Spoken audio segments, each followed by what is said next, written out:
Good evening, everyone, and welcome to the third session of our CAT practice series.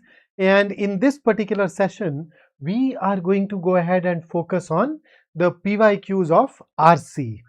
So before I start, if you happen to have any question, any concern, let me know so that we can address those and then move on. One development that has happened today is that finally the snap notification is out, and from 21st of August you can go ahead and fill up the CAT forms. I think the application fee is 2,550 rupees this year, and that is the money that they charge you to write the snap exam.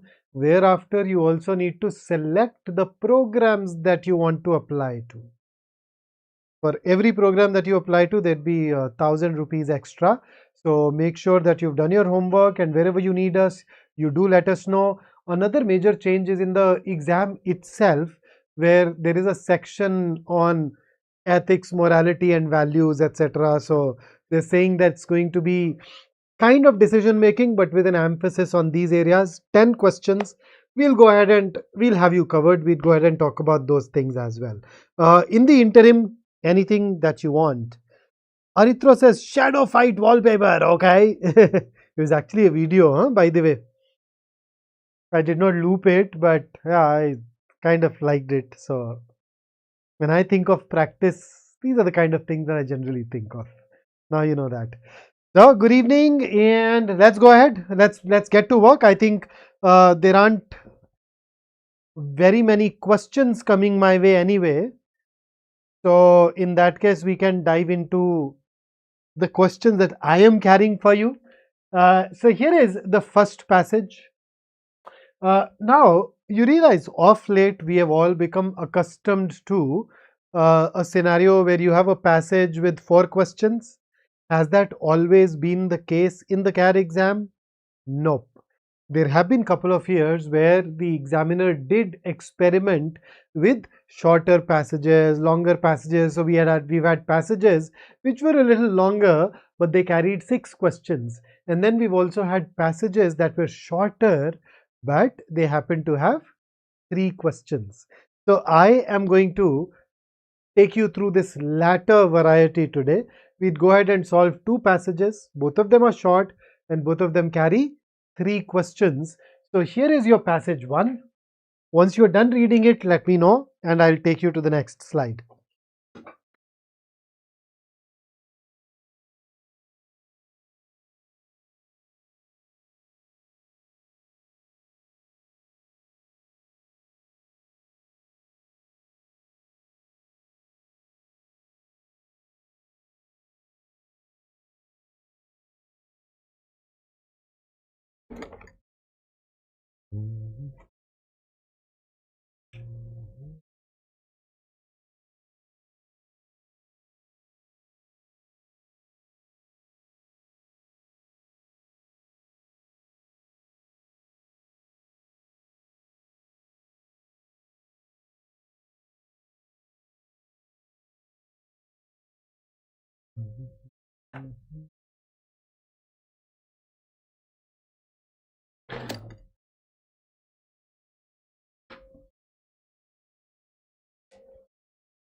Are we done? Should I take you to the next slide? Okay, let me give you 10 more seconds and then I'll change.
5 seconds.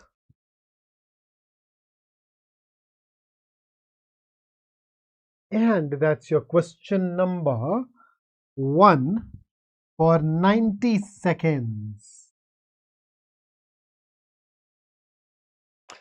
Please use the seeker of your YouTube video to go back and refer to the passage before you answer, and I will be ready to jot down whatever you share with me in the chat.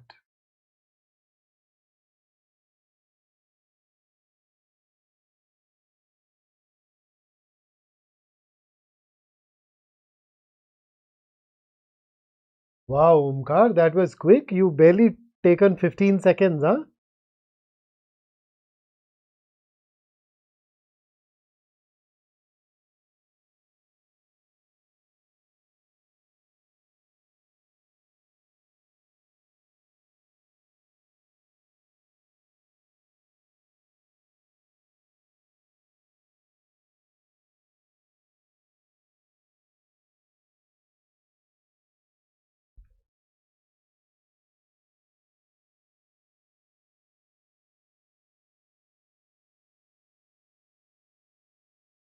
Gudia, I can't discuss it in between a passage, but I'll take it up when we switch from passage 1 to passage 2. Hey, Omkar, don't thank me yet. Okay, 5 seconds to go.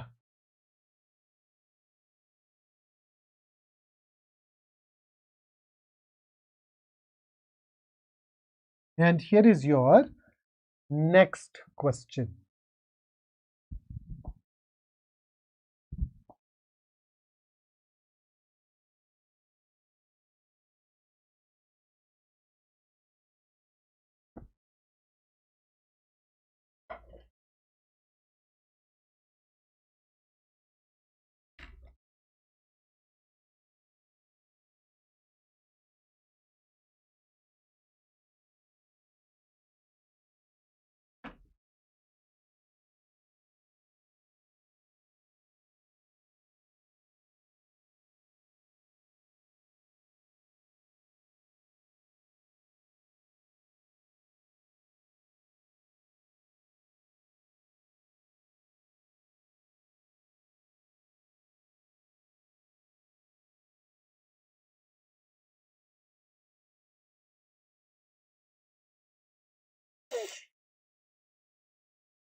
Okay, jotting down your answers, guys. So, loads of B. Anything else?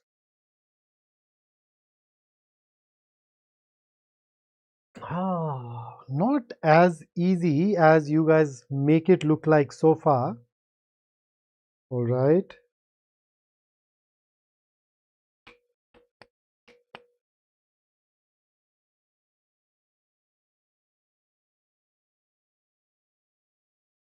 Okay, so time's up. Let's go ahead and get into our next question now.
Okay.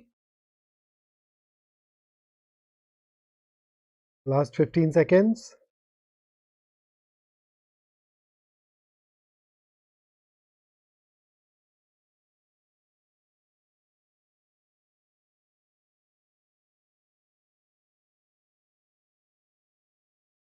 Bhavini, that's possible. Yeah. Whenever we dig into PYQs, always a threat or an issue that you may have gone on to do elsewhere or solve it elsewhere. That is why you won't see me use very many of these PYQs. In order to avoid that, I use it. So, chaliye, let's go ahead and start talking about this passage first and then questions. So, scientists have long recognized the incredible diversity within a species, but they thought it reflected evolutionary changes that unfolded imperceptibly over millions of years. So, come to think of it, have you observed diversity within a species?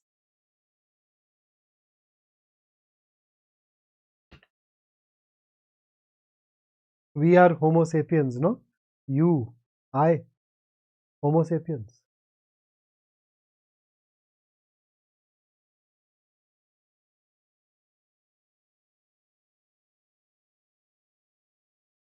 Yet, look at how different we can appear from each other. Now look at Caucasians, the whites. Look at somebody from Africa.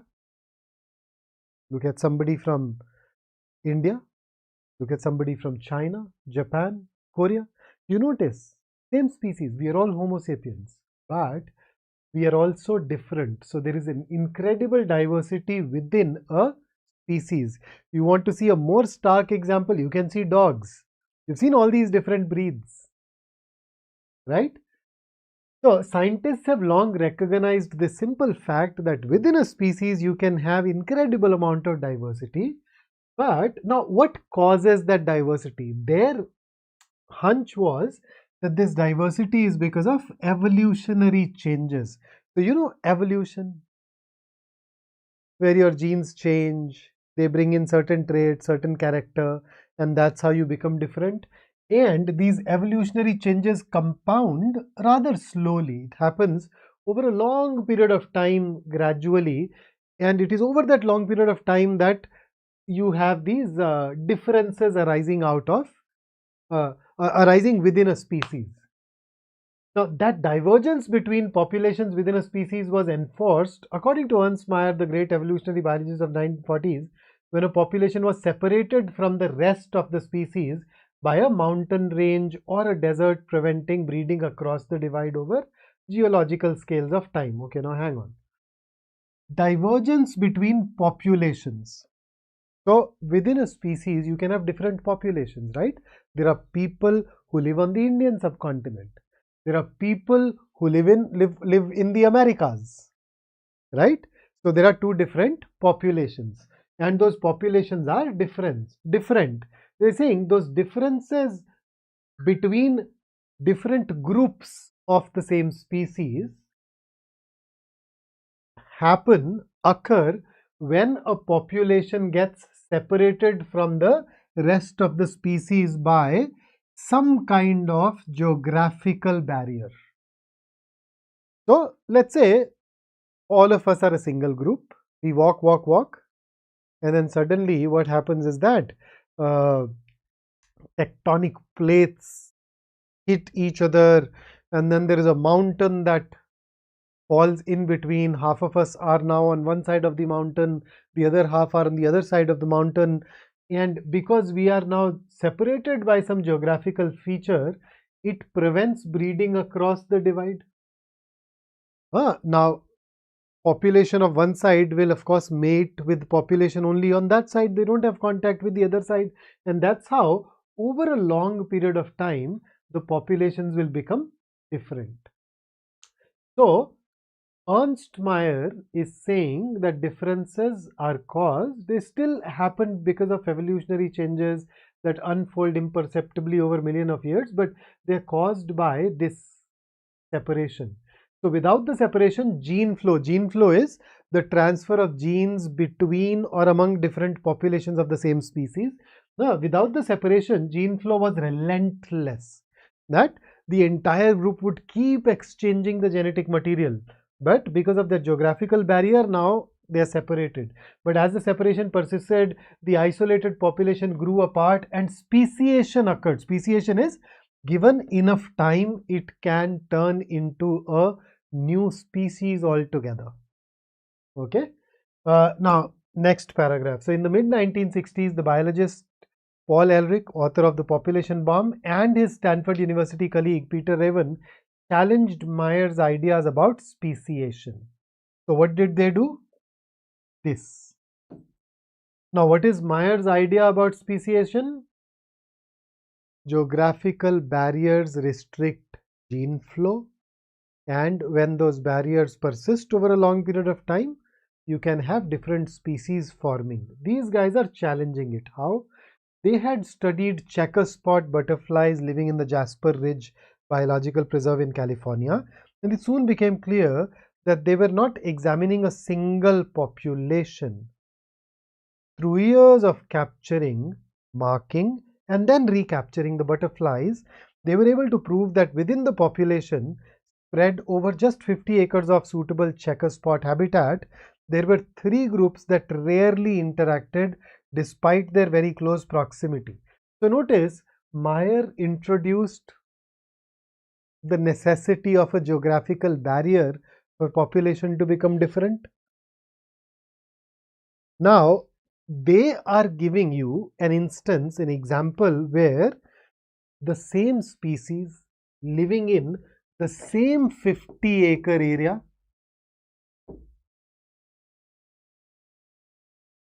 has three distinct populations. There is no geographical barrier, yet there is a restriction of the gene flow. Okay, so let's look at the next paragraph now. Among other ideas, Ehrlich and Raven argued in a now classic paper from 19. So that was one idea. Then the other ideas are gene flow was not as predictable and ubiquitous as Mayer and his cohort maintained. So when you say gene flow is ubiquitous, it means that it happens everywhere. If there is a population that lives in close proximity, they are going to exchange, or different populations, they are going to exchange genetic material. I think it's not as ubiquitous. Different populations of the same species may not readily go on to share the genetic material all the time. Moreover, it is not even very predictable. So you can't say that there is no geographical barrier, it will happen. There is geographical barrier, it won't happen. So gene flow, two features. And thus evolutionary divergence between neighboring groups in a population was probably common. So even though the groups are neighbors, even then they can become different, like those butterflies. They also asserted that isolation and gene flow were less important to evolutionary divergence than natural selection. Many of the definition of natural selection. So for example, Ehrlich and Raven suggested that without the force of natural selection, an isolated population would remain unchanged, and that in other scenarios, natural selection could be strong enough to overpower gene flow. This is saying natural selection is more powerful than these two things. With that, now let's get into the questions. So for the first question, a lot of us chose B, some of us chose C. So these are the two answers that we need to look at.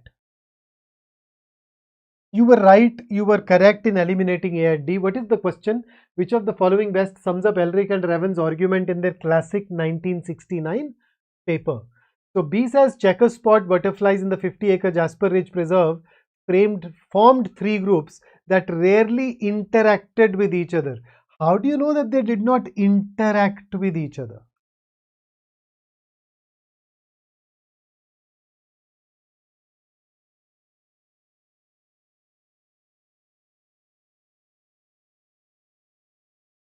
Yeah. Right? But now, this was a study. What was the purpose of the study? What did it do? It challenged Mayer's ideas. And is that the only thing that they had? Among other ideas, Elric and Raven argued in a now classic paper from 1969, among other ideas, which means that this is also a part of it. So if you choose B, is that the main point? So between the two, what is the main point? What is the key thing that they did? They challenged the notion of Meyer that geographical barriers lead to divergence, which in turn leads to speciation. So they said that no, you don't need geographical barriers, and not only that, gene flow is not as important as natural selection. So they challenged the necessity of the geographical barrier, and that is why C scores over B. B is narrow. It just sums up one lesson from their experiment, but the core of it was they challenged Meyer's idea. So that was the core. This was being challenged. And that is why C scores over B. Let's look at the next one. Once again, the answers that you guys chose were B and C, A and D were ruled out. All of the following statements are true according to the passage except. So is B true? So we are basically looking for something that is not true. Which one is not true? The population bomb questioned dominant ideas about species diversity. Not true. It questioned Ernst Mayer's idea. Was that also the dominant idea? We don't know. And therefore, B is definitely not true. The evolutionary changes unfold imperceptibly over time, given in the first paragraph. And by the way, Ernst and Mayr did not challenge that it unfolds over a long period of time. They challenged the utility or the role of geographical barriers. This was not an idea that they challenged, and therefore this remains true according to the passage. Had they challenged it, we could have called it false. And that is why the answer is B over C. And the third question, I think all of you managed to get this right. It is indeed C. The author discusses these to basically talk about what causes divergence and speciation. So absolutely spot on. And with that, let's get into our next passage. And once again, round 1 is where you solve, round 2 is where I come in. Let's go.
Ten seconds and I take you to the next one.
5 seconds and I'll go ahead and take you to the next question. Gudia, don't worry.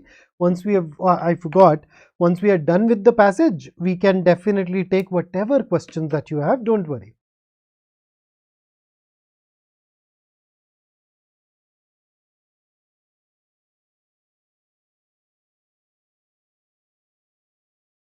Oh wow, Adar, congratulations, man. That's really nice to hear.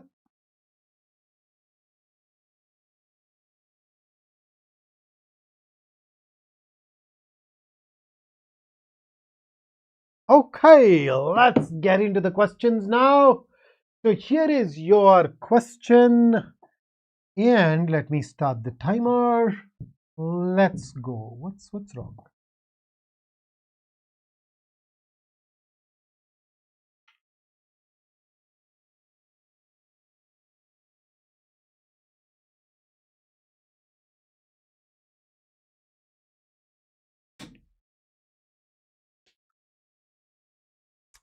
So ready with my sheet so that I can jot down your answers.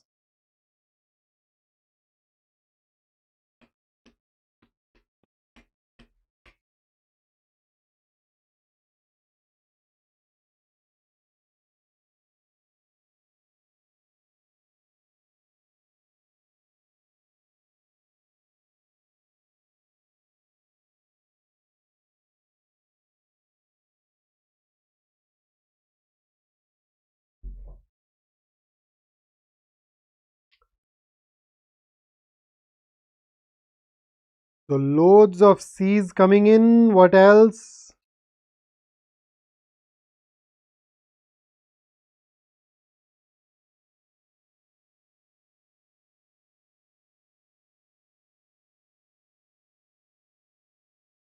$15 to go.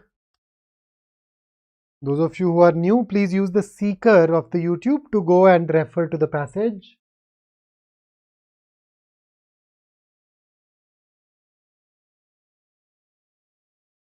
And there we are. Here is the next question for you.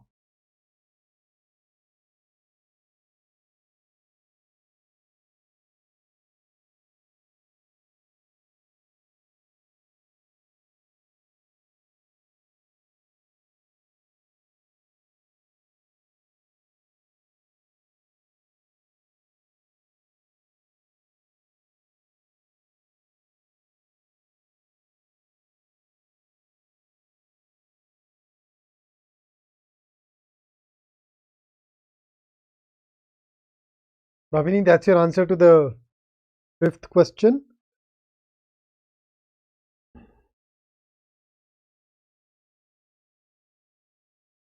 UFC, that's your answer to the fifth one.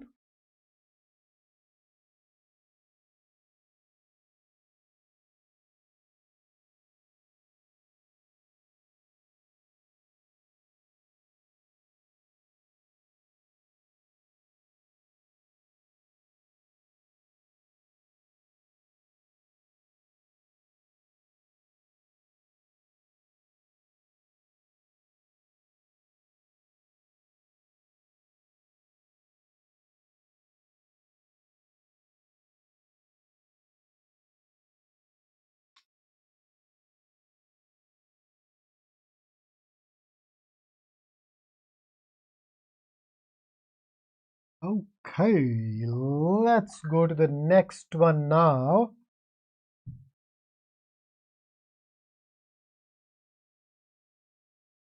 Athar, this is slot 2. This is not slot 1.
Okay, so loads and loads of A's. Sir, passage for recheck. UFC.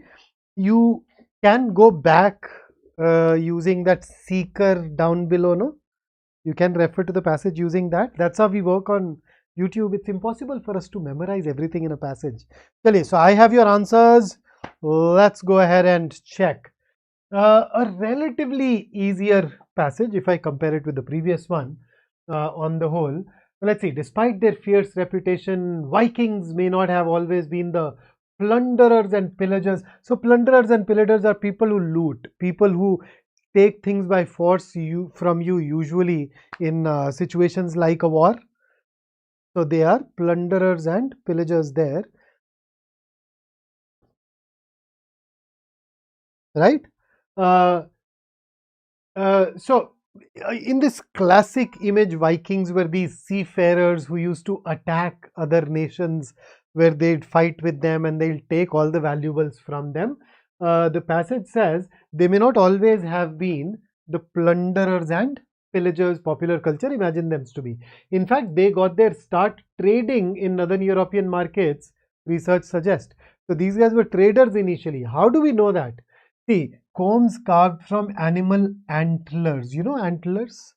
Some forms of deer happen to have these horns with multiple branches. Those kind of horns are called antlers.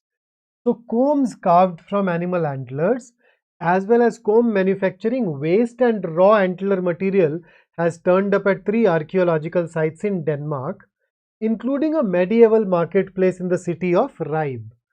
So, we found some evidence at 3 places.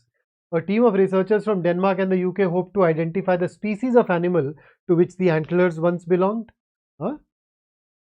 By analyzing collagen proteins in the samples, comparing them across the animal kingdom, Laura Gagel reports for Life Science. Somewhat surprisingly, molecular analysis of the artifacts revealed that some combs and other materials had been carved from reindeer antlers. They've come from reindeers. And now we are told that reindeer do not live in Denmark. See, the combs, the waste, the raw material has been found in Denmark. But the antlers belong to an animal which did not exist in Denmark. Where did it exist? Where did it live? It lived in. So, according to these researchers, these antlers arrived on Viking ships from Norway. The antler craftsmanship in the form of decorative combs was part of Viking culture. So now you notice how they are building their argument. They're saying that in Viking culture, we know that they used to make combs. Now we find those combs made from reindeer in Denmark. So they were brought there by the Vikings. But then, hey, they could have attacked Denmark. And in the process, maybe the stuff was left there, or maybe some of them started living there. They've given us some additional thing here. But then the next paragraph throws in another light. It says, since the artifacts were found in marketplace areas at each site, it is more likely that the Norseman, a Norseman, I mean, according to ancient English, literally, Norseman is somebody who comes from the north. So, Norsemen are people of Scandinavian countries. So, which countries are called the Scandinavian countries? The modern day Norway, Sweden, and the third one is mentioned in the passage, Denmark. People from these areas.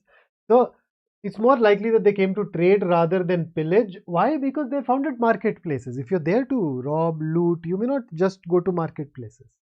Then your signs, the things that you leave behind, should be ideally scattered around. So most of the artifacts also date to the 780s, but some are as old as 725. That predates the beginning of Viking raids on Great Britain by about 70 years. So that Viking age began in 793. Archaeologists have suspected that the Vikings had experience with long maritime voyages that might have preceded their raiding days. Beyond Norway, these combs would have been a popular industry in Scandinavia as well. It's possible that the antler combs represent a larger trade network, blah, blah, blah. So that's there. So when it comes to question number 4, I think you guys were unanimous in choosing C, which is absolutely correct. In case you happen to have any other take, any other issue, you can ask me. Okay. Otherwise, we can just look at the next one. The evidence, most of the artifacts also date to the 780s, but some are as old as 725, has been used in the passage to argue what? So what is the passage arguing? They were traders and not pillagers. Now their age of raiding started in 793. These combs belong to these time periods. So this is given as a piece of evidence to bolster the claim, to support the claim that these guys were indeed traders and not raiders. So the answers that I got from you were B versus D. Which one of these gets it? This does not prove that raids started, because this very clearly was an instance of trade, most likely, and therefore B gets ruled out. D is the one that we can go ahead and choose. Okay, and then here comes the last one. All of the following hold true for Vikings except. So we are looking for the answer which is not true. So which one is not true? What's your take? A, let's check. Vikings brought reindeer from Norway. No, we don't know that. What they brought were antlers. Were reindeers attached to those antlers? We don't know. And chances are that that's false, because there is a part in the passage which says